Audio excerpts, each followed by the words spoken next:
Hi, my name's Simon from Motodrome. Now today we're going to take a walk around and a drive of this 1959 Alvis TD21 saloon. One of my favourite items of stock, it's fair to say. It's a lovely thing. Two videos, one walk around, one driving, plus a bit of engine starting and idling action at the beginning of the driving video. Hope you like them and hope it tells you what you need to know. Cheers. Okay, quick video of startup and idling on this Alvis TD21. The battery light is down there. Doesn't have an oil pressure light, has a gauge instead.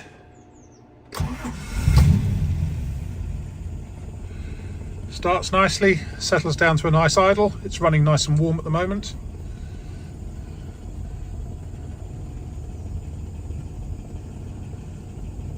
Now we'll show you under the bonnet. Here we are, running nicely. You can hear the electric fan whirring away.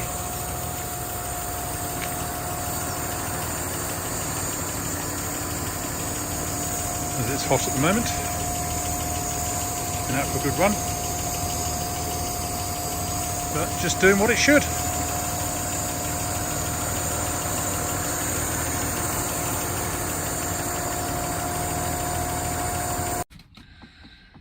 Okay, let's take this 1959 Alvis TD21 saloon for a spin. I must admit, I do really love driving this. Makes you feel like a 50s cad or a bounder. Anyway, ignition on. You can hear the cooling fan whirring away there because it is warm at the moment. Starts nicely, and it's the Austin Healey 3 litre 6 engine in it, which does make a pleasant sound. 4-speed manual gearbox. This is one of the early cars with the umbrella handbrake. The visibility in this is wonderful all round, actually. Nice glazed area.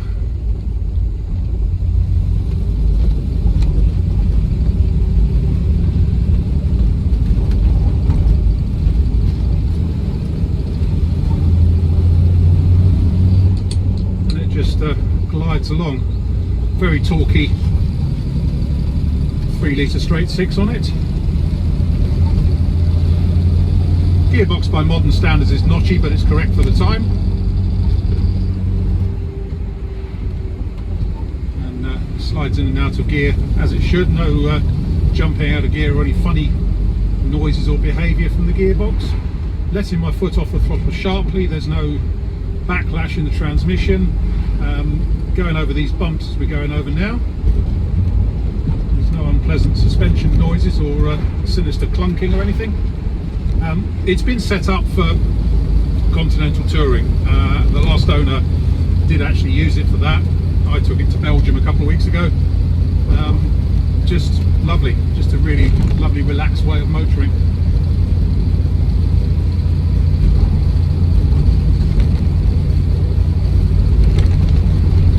Instrumentation, you've got voltmeter there which works, fuel gauge which does work, although once it gets down to a quarter it's getting very low on fuel. There is a reserve tank on it though.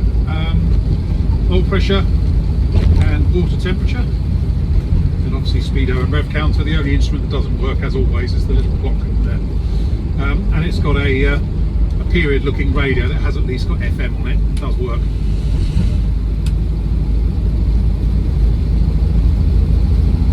But steers nicely. I mean, it's a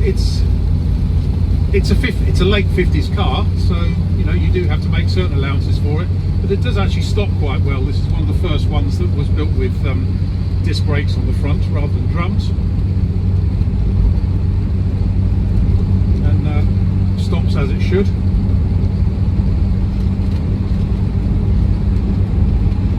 It's showing 900 and something miles. Obviously that's probably gone round the clock, or it could be 900 miles since it was restored. I don't think that's the case. I probably did 600 miles in it.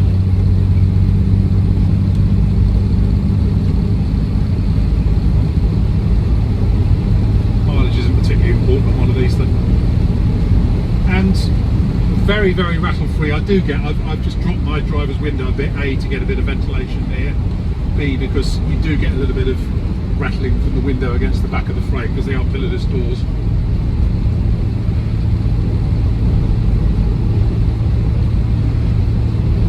And it's remarkably quiet, helped by the fact it's been fully dynamated underneath the floor pan, above the floor pan but underneath the carpet, and under bonnet as well.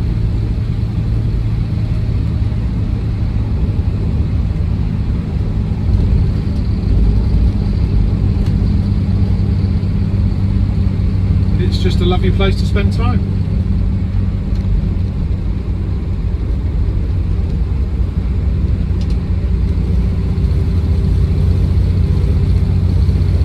Just as I was setting up the camera just now, two chaps said, "Oh, that's lovely. Are you coming to the local village fete with it next week?"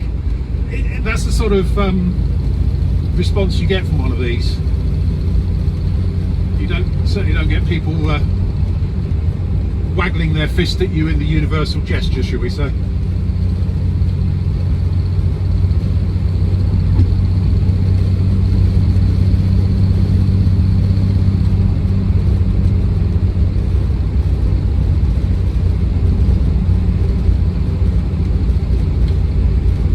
Indicators on.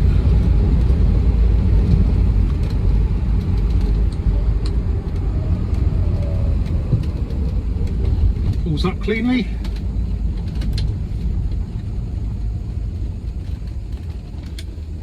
And there we have it. I really like it. I hope you do too.